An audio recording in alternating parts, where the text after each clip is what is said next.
हरिभक्तन की जय। आज के आनंद की जय जय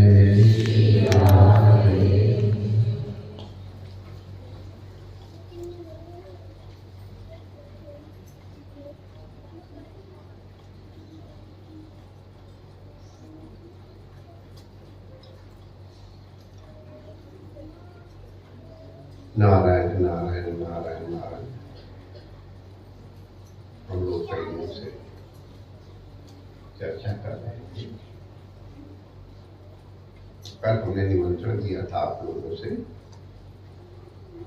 कि आप लोगों को अगर कोई प्रश्न पूछना है तो अब पूछेगा कौन? जिसने पहले विचार किया,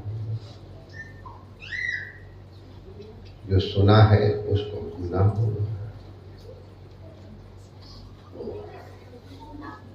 मालूम है क्या स्थिति है, लेकिन हमने ऑफर दिया था, इसलिए चॉइस इज योर्स। अगर कोई प्रश्न है पूछ लो, और नहीं तो फिर अब आज की उठी हुई बाजार तो फिर नेक्स्ट जब लगेगी तब लगेगी।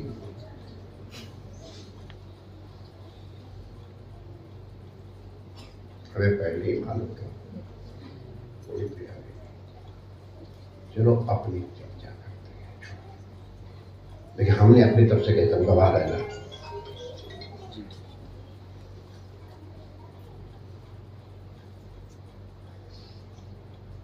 हम लोग पहले तो गुरु की बातों को सुनते ही नहीं है, कोई और जरूरी काम लगे होते हैं, ध्यान वहां रहता है। और जो थोड़े बहुत लोग सुनते हैं वो ध्यान से नहीं सुनते।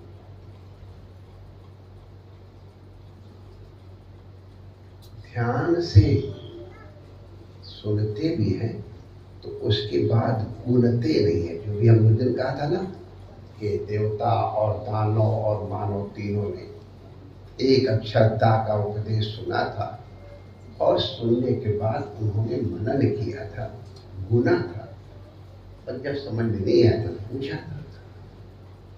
तो इसको गुनना कहते हैं। हमारे विद्वान लोग उसको मनन कहते हैं। मनन करके और फिर उसको समझे, तब उसके अनुसार आचरण करें, ये व्यवस्था है। तो चूंकि वो परम तत्व बड़ा विलक्षण है, इसलिए सीधे सीधे उसके बारे में कुछ कहना कभी कभी कठिन होता है। पर जिस तरह के शब्दों से उसको कहा जाता है, तो शब्द के पीछे क्या मतलब है उसको ध्यान दें।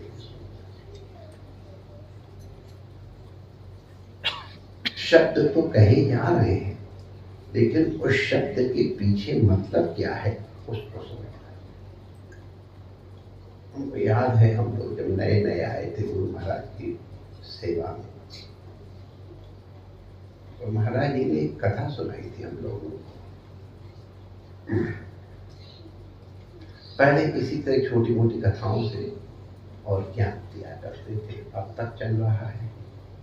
वो लालटेन अब तक उजाला दे रही। एक पिता ने मरते समय अपने बेटा से कहा था, बेटा 3 चीजों का ध्यान, व्यापारी था, बिजनेसमैन, व्यापार बेटा बहुत सावधानी से करना चाहिए, लेन देन में उसमें सावधानी रखना। तो बताया कि बेटा 3 चीजों का ध्यान रखना। पहला,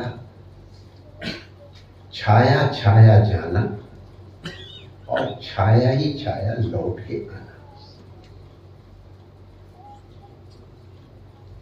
दूसरा,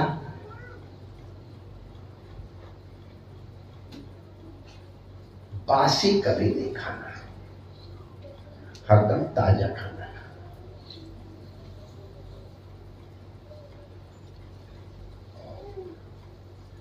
तीसरा, अगर किसी को उधार देना तो भूल जाना। पिताजी की क्रिया हो गई, सब नाटक हो गए। वो बच्चे पिताजी ने कहा था, और एक बात और कहा था कि जो हमारे मित्र हैं, मैं जिनको चाचा कहते हैं, वो बहुत समझदार हैं। जब भी कोई समस्या आवे तो उनके पास चले जाना, वो तुमको रास्ता बताएंगे।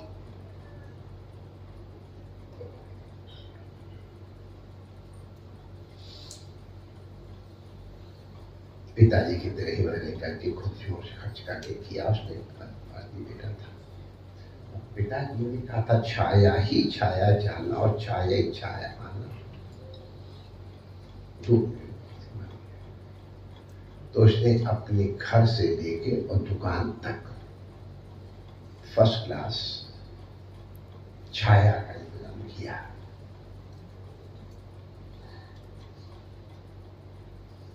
चलो, और जरा अच्छे वाला किया पिताजी वाला, और कंट्रैक्ट दे दे, पर धूप आनी नहीं चाहिए, छाया छाया। बहुत पैसा होता है, लगा तो ठाठ से वो छाया छाया जाए, दुकान जो छाये छाये लौट के आए।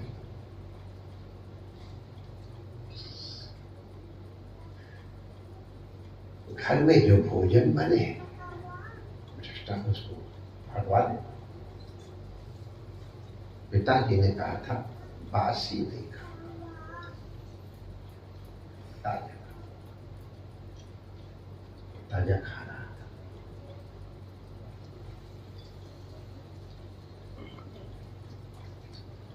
उधार देके भूल जाना। ठीक है, पिताजी ने कहा है, ठीक है, उधार दे, मांगे ही नहीं। लोग तो शेष बढ़िया है, जब मुफ्त का उधार मिला हमारे, वो कहावत है, झांसी गले की फांसी और ततिया गले का हार, और ललितपुर कबहू न छोड़िए जब तक मिले उधार। उधार होता है, तो उधार दे के वो भूल जाए। अब माई डियर, खर्चे सबके सब ऊट पटा, यहां से वहां तक पूरा छदोवा लगा हुआ है, उसकी सुरक्षा। दुनिया भर का अनाज का बेचते हुए, और जो लोग ले गए वो काहे को दे। सबको मालूम है कि उधार वसूल करना कितना टीडियस जॉब है, तो बड़ा संभाल के करना पड़ता है। इतना दे कि उतना पहले ही अपने कब्जे में रह कर उठता। अब सब बोल पट्टी हम बिजनेस की नहीं बताना चाहते। उधार बहुत संभल के दिए, उधार न दो तो मुश्किल, और दो तो आजकल तो लोग खटक जाते हैं बहुत आसानी से।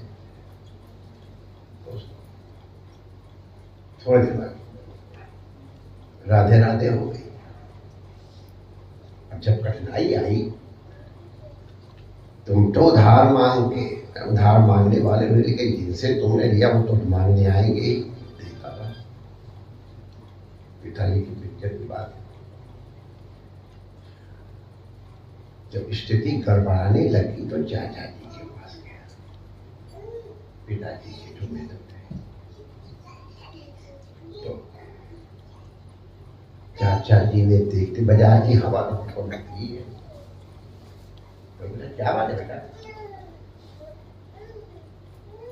पिताजी, चाचा जी, व्यापार की हालत तो हमारे ठीक नहीं है।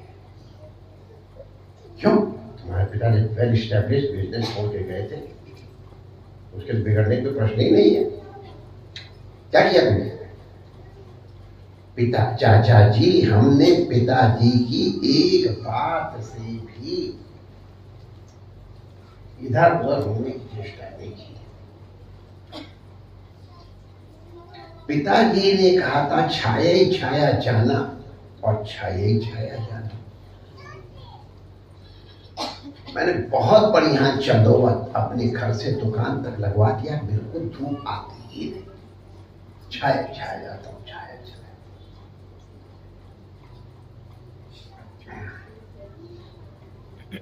और क्या बात?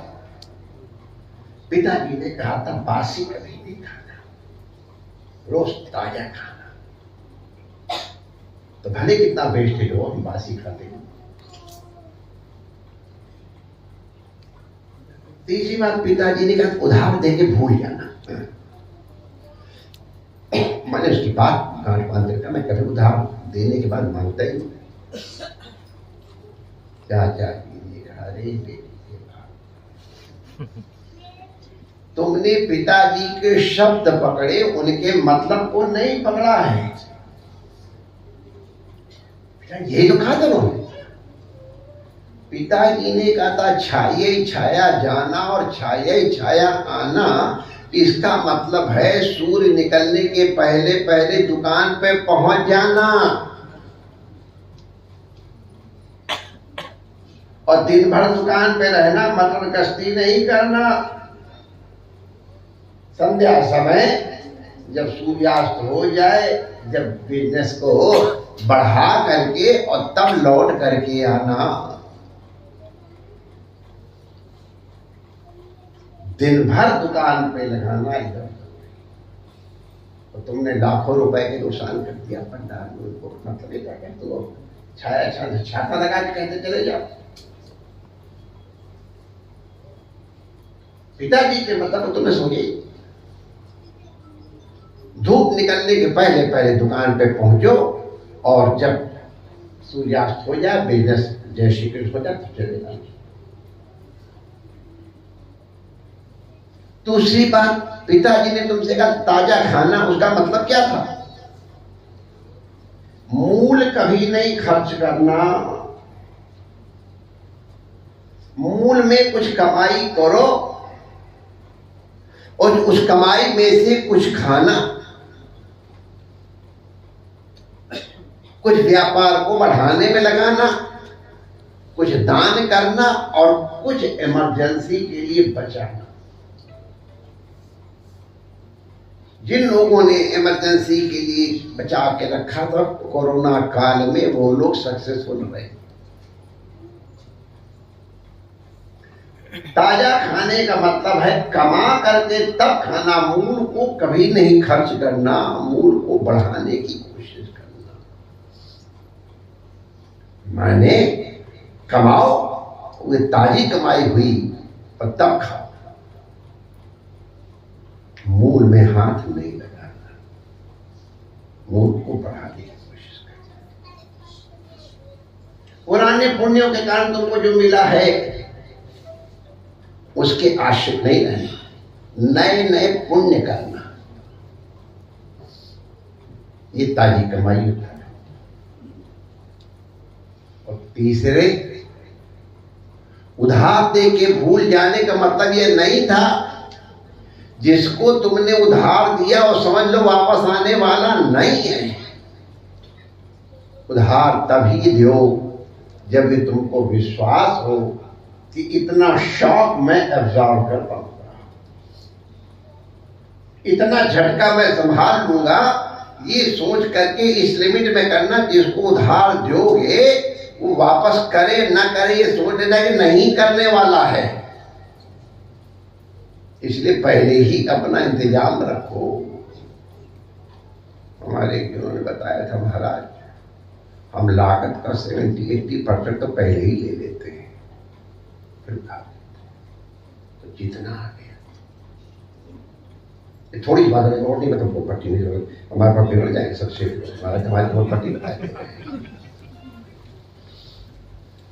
उधार तुमने दिया, जब तक तुमने उधार दिया तब तक तुम बहुत स्वीट हो, और जिस दिन तुमने कहा भैया वो तुम्हारा इतना रुपया बाकी है, अब तुम समझ लो क्या होता है।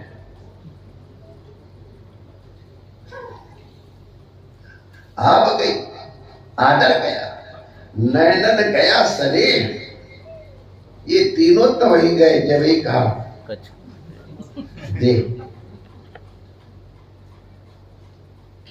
तो संबंध तो वैसे बिगड़ने वाला है, तो भले बगड़ बिगड़े लेकिन कम से कम अपनी आंटी तक तो न जाए।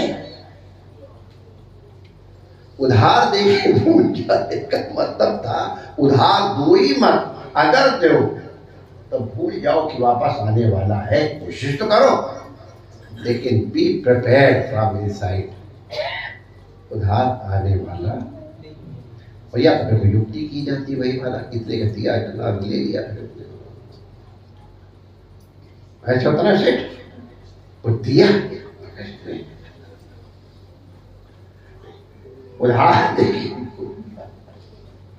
तुमने पिताजी के शब्द को तो पकड़ा लेकिन उनके तात्पर्य को नहीं पकड़ा है। शब्द के पीछे उनका कहने का तात्पर्य क्या था उसको समझो।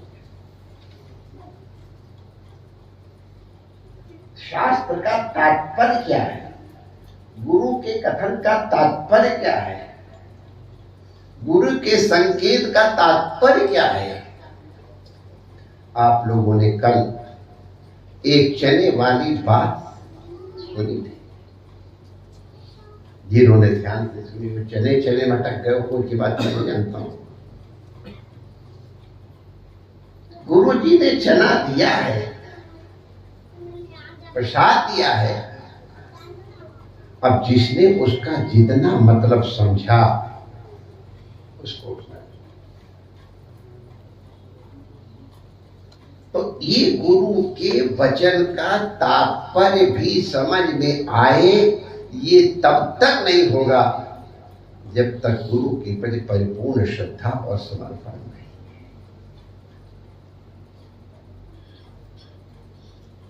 शब्द का प्रकाश अंतःकरण में होता है, बाहर नहीं होता है।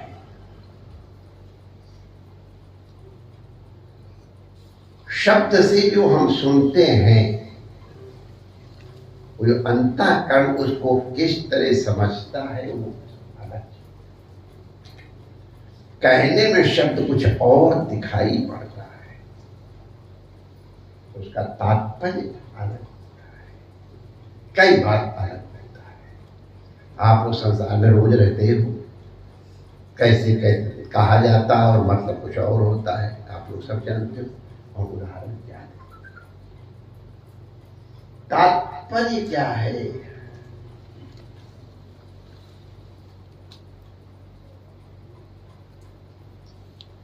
एक राजा गोपी चंद को उनकी मां ने जबरदस्ती करके सन्यास दिलवाया।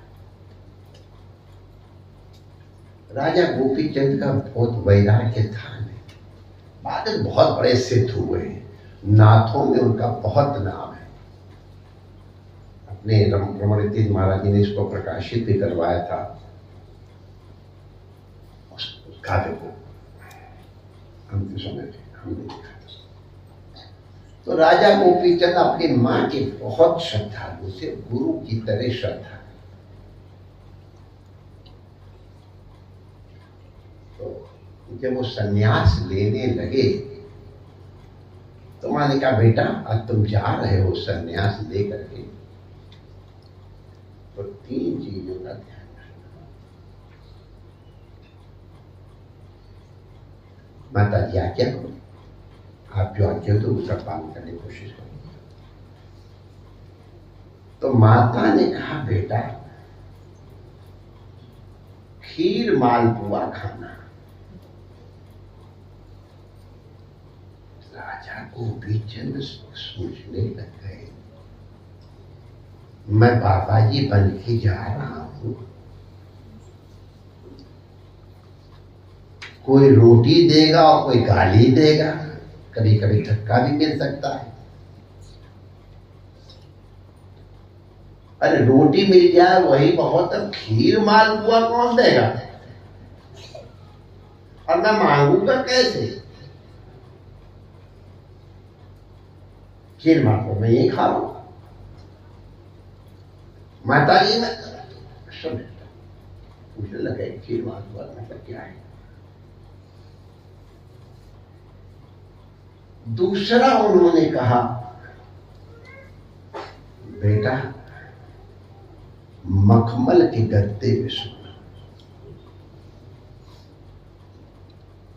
उस समय मखमल का गद्दा सबसे बढ़िया हुआ करता। ये अभी डनलप पिलो वगैरह जो बैक के दुश्मन हैं और सबको मखमल के गद्दे बहुत बढ़िया सीमेंट की रुई से बनते थे, बहुत हेल्दी होते थे। हमारे आजकल एक ऑर्थोपेडिक के बहुत बड़े डॉक्टर आए, वो बता देंगे आपको कि इस गद्दे का और उस गद्दे का क्या फर्क है। लेटने से ही कई रोग हो जाते हैं ठीक, और कई गड़बड़ा जाते हैं। मखमल के गद्दे पर अब राजा ने कहा चलो मैं कह दूं भाई मेरा नियम है खीर मालपुए खाता हूं, कोई ना कोई तो खिला ही देगा, ये मखमल के गद्दे कौन देगा हमको?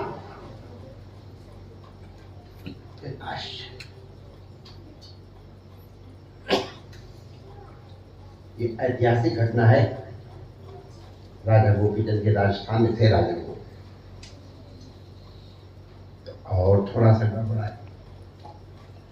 तीसरा उससे बड़ी प्रॉब्लम बताई, सदैव किले में रहना, किले के बाहर कभी नहीं रहना। गोपीचंद ने कहा माता जी बाबा जी को तो लोग वैसे ही देखते ही समझते कि न जाने इतने अच्छे, लोग नजदीक तो घुसने नहीं देते, बाहर से चलो चलो बाबा। किले में कौन हमको घुसने देगा? हाई सिक्योरिटी फील्ड होता है, कौन हमको किले में घुसने देगा? माता जी मैं किले में कहां से रहूंगा, और ये सब क्या कर ही रहा हूं, किले में रह रहा हूं, खीर मालपुआ रहा तो मालपुए करते रहे। तब माता जी ने कहा ये जो तुम कर रहे हो इस दृष्टि से मैंने तुमको दूसरी चीज सिखाई। ये गोपीचंद के लिए है, हम लोगों के लिए और आप सबके लिए।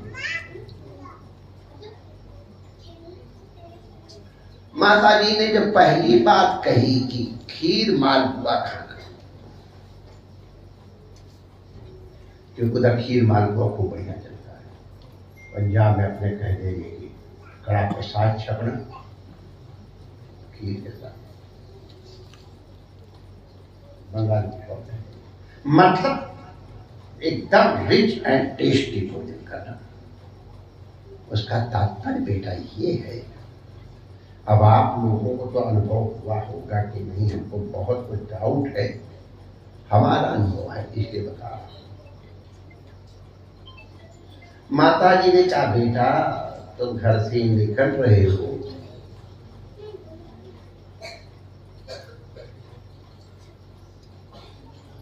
जितना हो सके उतना भजन करना।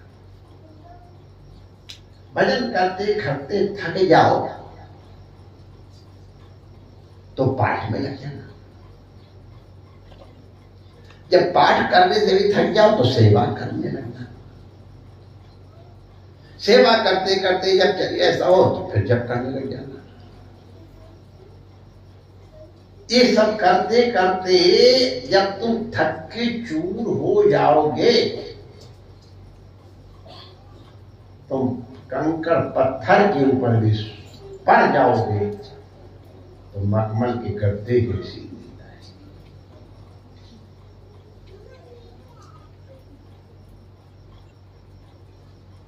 ये हमारा मोह है, सीधे डायरेक्ट एकदम पता ऐसे सोए खर्राटा मार।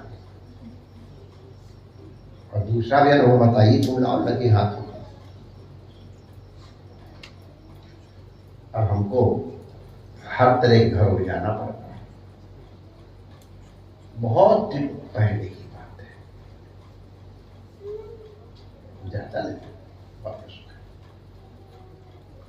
ऐसा कोई नहीं था ना। उसके मैंने कम से कम 30-40 साल पहले की बात है। एक संपन्न के घर पे हम गए, उन्होंने अपना हमको घर दिखाया, बड़े प्रेम से हम भी एप्रिशिएट करते।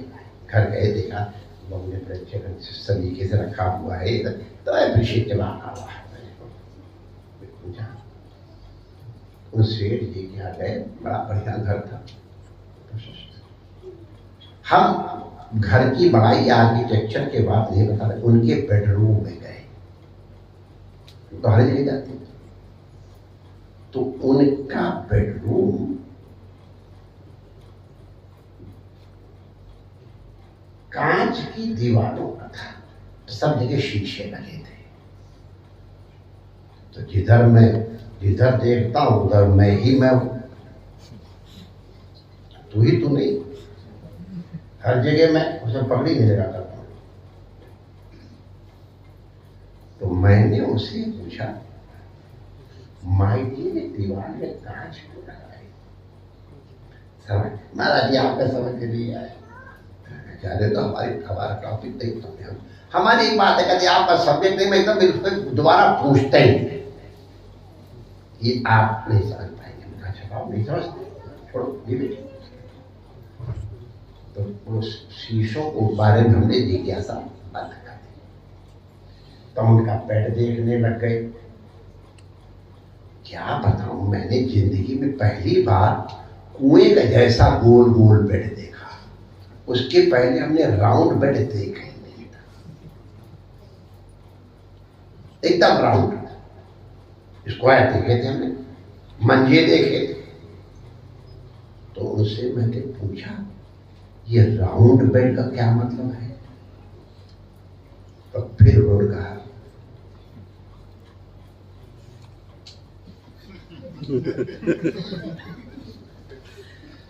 जोड़ लो।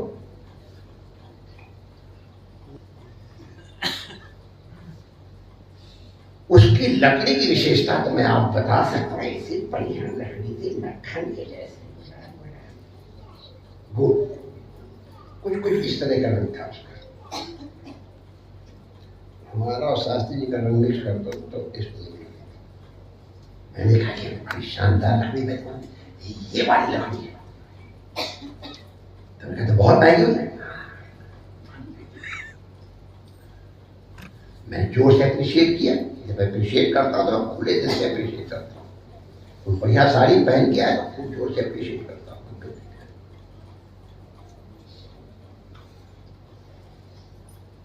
बड़ा बढ़िया करा, वो कुएं जैसा वो था, उसमें इतनी ऊंची उसकी वो थी, उसको क्या कहते, दीवार का क्या कहता है, अब जो भी है। अब बैक कहाँ चाहता, राउंड है बैक का, और फ्रंट क्या,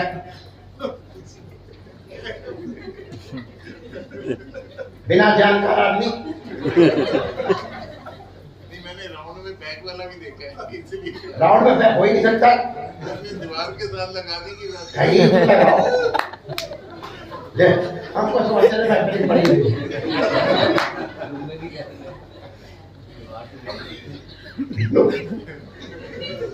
Everything is front and everything is back, round। तब वही कहते हो दीवार बांध लो थोड़ी देर, आप लोग उसके कोई बढ़िया शब्द प्रयोग कर लेना, ये तो रह गए हमारे लिए।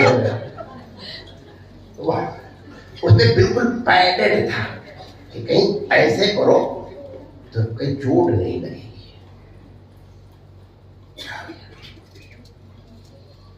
तो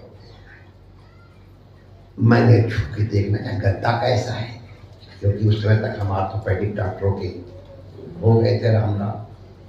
ऐसे ऐसे करके मैं छू रहा था तो देखा अभी तो गद्दा कड़ा कड़ा था, मुलायम हो गया।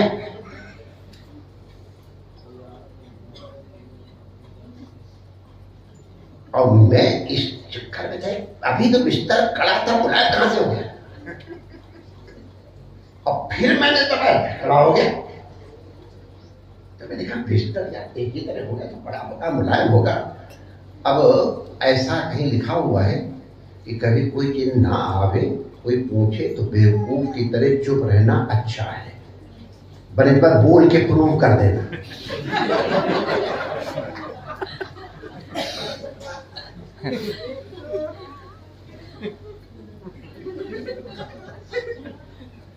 लेकिन अभी मैं अपने को बेवकूफ प्रूफ नहीं करने के चुप रहा, और तब तक देखा माय डियर बेड गर्म हो गया।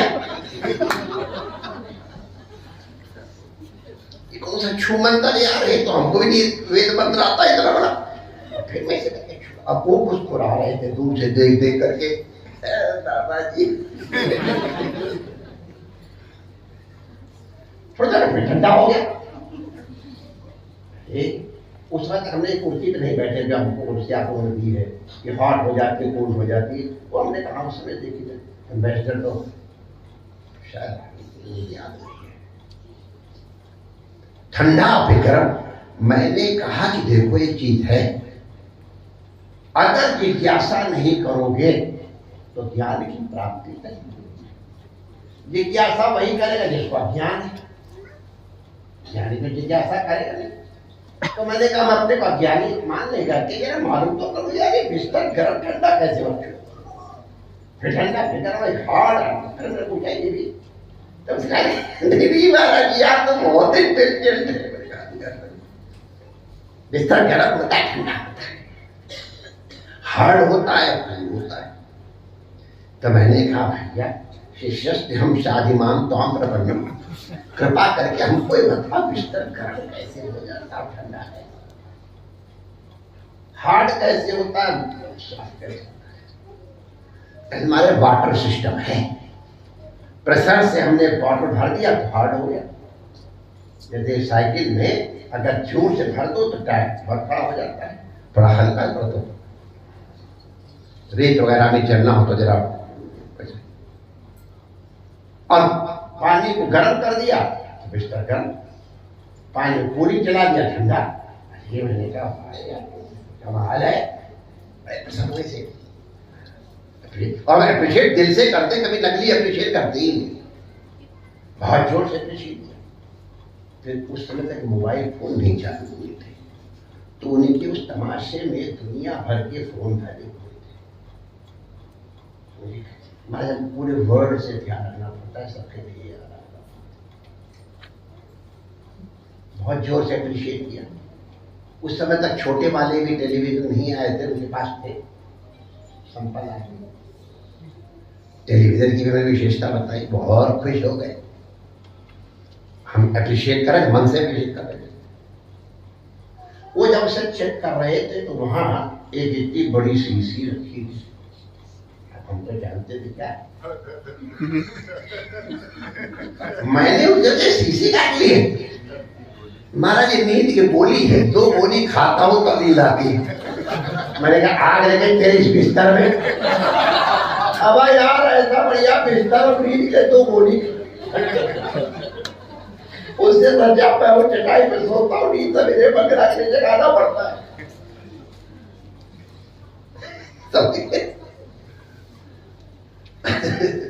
माता जी ने कहा बेटा जब नींद के मारे चूर हो जाओ तो गिर पड़ना, कहीं पड़ जाओगे, मखमल के गद्दे जैसी नींद आएगी।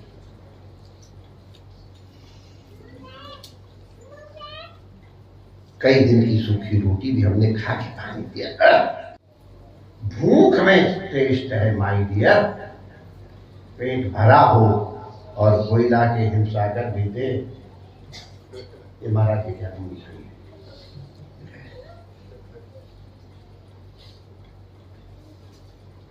इसलिए जब कड़ाके की भूख लगे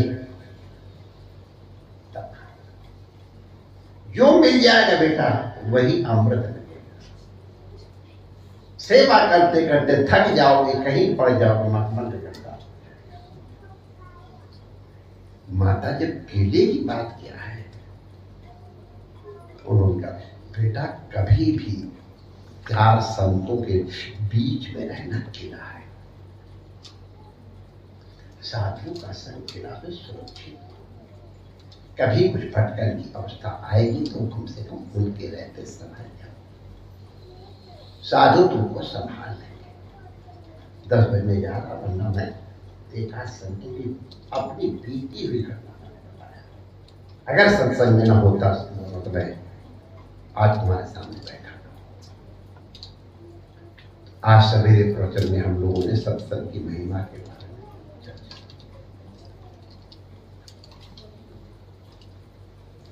सुमति केवल सत्संग में मिलेगी। जब कुमति आवे तो सोचना हमारा नाश होने जा रहा है। कुमति से बचने की कोशिश करना। जहां सुमति तहां संपत्ति नाना, और जहां कुमति तहां विपत्ति निदान। इसलिए सवेरे माता जी से राजा ने यही मांगा था, सवेरे वाले सवेरे के भोजन में हमारे परिवार में सुमति बनी रहे, हमारे परिवार में सम्मति बनी रहे। सुख के दिन भी हिल मिल के कट जाते हैं, अगर कभी दुख के दिन भी आवे, सब साथ साथ है, मिलजुल करके दुख भी बंटवारा हो जाता है। दुनिया भर की संपत्ति है और आपस में प्रेम नहीं तो रोटी खाई। सुमति चाहिए, सम्मति चाहिए। इसलिए केले में रहना, बस खेर मालपुआ खाना, मखमल की गद्दे पे सोना और श्री रमण बिहारी लाल की जय।